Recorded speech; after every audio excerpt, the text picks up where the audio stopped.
Hello there you guys, welcome to another one of my videos.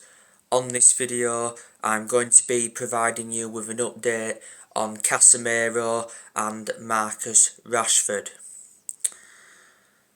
So Casemiro is willing to leave Manchester United this month. Casemiro has received a huge offer of £650,000 a week wages to join Al Nassr and reunite with Cristiano Ronaldo. £650,000 a week is almost double than what he currently earns at Manchester United. At Manchester United he's on £350,000 a week. The Saudi dealmakers believe Casemiro could be available for just 25 million. Casemiro has been at Manchester United for 2.5 years. He is under contract with the club until 2026. There is an option to extend for a further year. Manchester United got Casemiro from Real Madrid for 70 million. Casemiro has lost his place in the team. Ruben Amorim prefers the likes of Casemiro and Ugarte over Casemiro. Casemiro was impressive under Ruud van Nistelrooy. Now we'll move on to Marcus Rashford. So according to Sky in Italy, AC Milan want to sign Marcus Rashford on loan with an option to buy. Now Marcus Rashford's representatives have held talks with AC Milan. Juventus and Borussia Dortmund, and it's mentioned as well that Premier League clubs are interested in Rashford. Revert back to last month, Rashford came out and said that he wants a new challenge. Not so long ago, Marcus Rashford rejected 3 offers from Saudi Arabia worth 35 million a year. And there was talks about a Rashford and Victor Osimhen swap deal. Marcus Rashford did miss the game against Liverpool. Obviously Amorim confirmed prior to the game that he hadn't been training and he has been out with illness. Also Marcus Rashford was an unused substitute in the 2-0 defeat to Newcastle. Marcus Rashford earns £350,000 a week at Man United. You know, his wages are a stumbling block. So far, Rashford has spent his entire career at Manchester United. You know, he's been a United player since the age of 7. He risen up our academy. He broke into our senior squad back in 2016. The best season he endured was his debut season. Rashford has made over 400 appearances for Man United in all competitions. He's under contract with the club until 2028. Rashford, you can put him on the left, you can put him on the right, and you can play him central.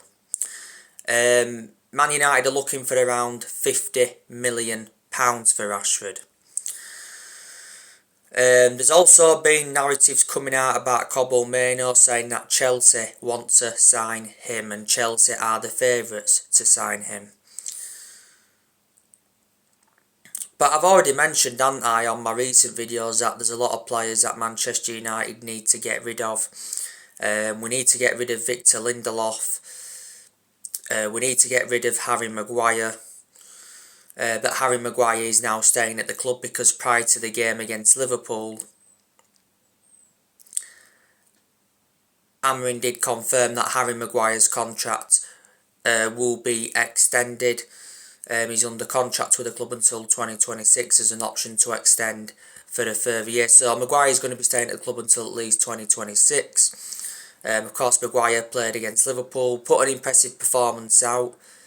Apart from that City missed right at the end, Man United got Maguire from Leicester back in 2019 for 80 million.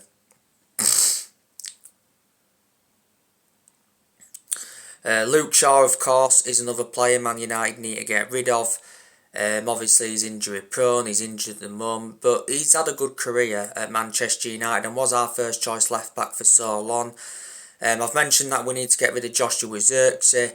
There was recently rumours that Juventus offered Vlahovic in a swap deal for Zirkzee. Zirkzee doesn't want to leave the club. He's mentioned that he loves the club and he wants to stay at Manchester United. Zirkzee came on against Liverpool. Obviously, he created that chance from Harry Maguire. He got booed during the game against Newcastle at Old Trafford. A lot of people disagreed with Zirkzee getting booed. We need to get rid of the goalkeeper, Onana. But Onana put a very good performance out in the 2-2 draw against Liverpool. Like I said, he made some very good saves. It was also unfortunate not to keep Mohamed Salah's penalty out. His distribution was good. That's certainly his best performance at Manchester United so far. Of course, Johnny Evans needs to go. We need to get rid of Anthony. He's another player that needs to go.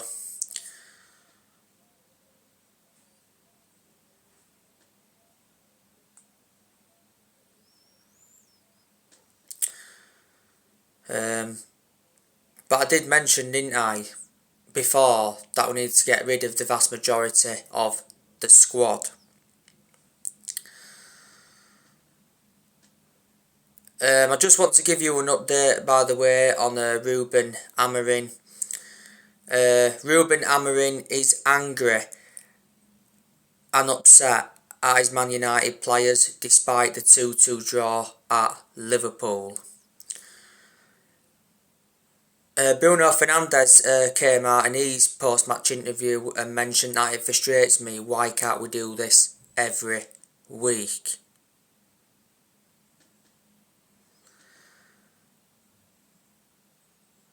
But it was a good performance against Liverpool. Certainly the best performance so far under the Ruben Amorim era. You know, defensively, we was very good. And Manchester United went to Anfield with a game plan, and that game plan worked. Of course, Lisandro Martinez scored for Man United 7 minutes into the second half. It was a good goal from that left-hand side, went in under the crossbar. Imad, of course, scored late on for Manchester United. He rescued Manchester United the draw. Like I mentioned on my last video, you know, Amad Diallo has been our best player. You know, he's been there at vital moments. You know, he was there against Liverpool. He scored the winner in the Manchester derby. So he's been there at vital moments.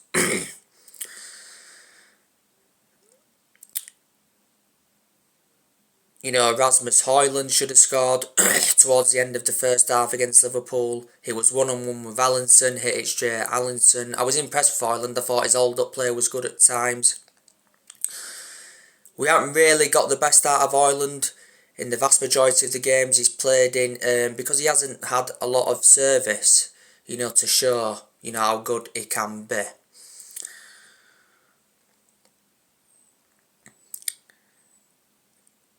Like I mentioned, Harry Maguire should have won it for Manchester United at the end. He missed a sitter.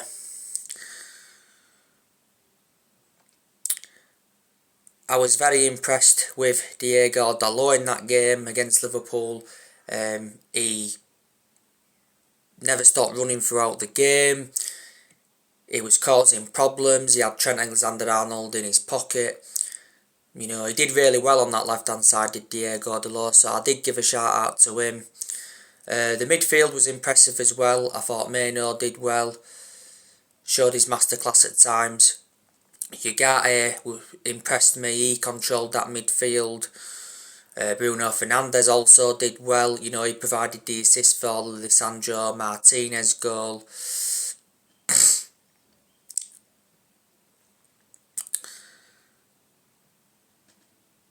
Lenny Yoro made a crucial tackle to deny Darwin Núñez when he came on, so he impressed me as well, did Yoro. Liverpool, of course, had their chances as well in the game that I pinpointed out.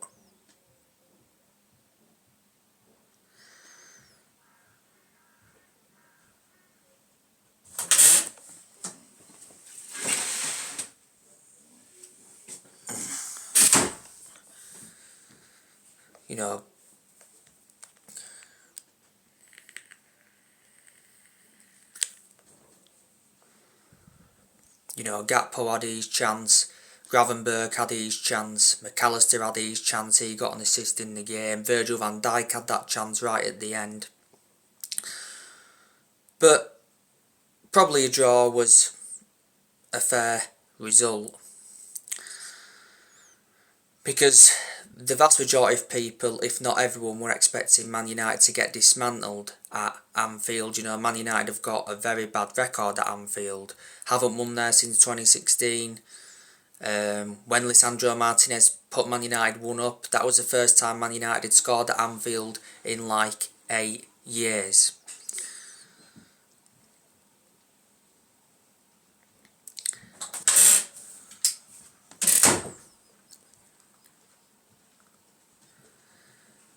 But despite Liverpool dropping points, I still think they will win the league. You know, they're 5 or 6 points clear at the moment with a game in hand. Liverpool's next game is Nottingham Forest.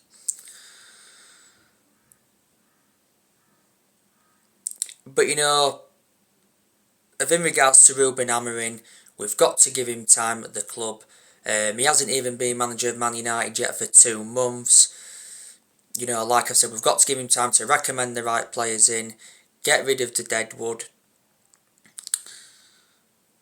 You know, I'm hoping Ruben Amorim can become a success at Manchester United. You know, he did very well in Portugal with Sporting Lisbon. He won some trophies with them. He won a couple of titles as well. But like I've mentioned so many times, the Premier League and the Portuguese League are totally contrast. The Premier League is the best division in world football.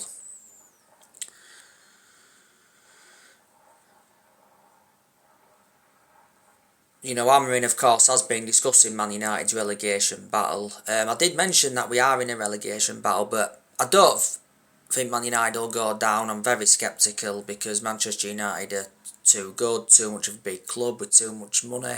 You know, we are aware that we are billions in debt. You know, I have underlined the issues at the club. Obviously, the players have been an issue. Obviously, the Glazers have been an issue for such a long time. They've owned the club since 2005. Sir Jim Ratcliffe obviously has become an issue because he's replicating the mistakes that the Glazers have made at the club. Ineos have been a problem because they haven't done nothing since they got recommended in. You know, Man United, of course, missed out on Qatar. You know, would that have made a difference if Man United had got Qatar? Man United have sat around, is it 6 or 7 managers since Sir Alex Ferguson retired? Of course, we had Moyes. He didn't endure a long tenure, he lasted around 9 or 10 months. He got sacked. Moyes, of course, got recommended in by Ferguson.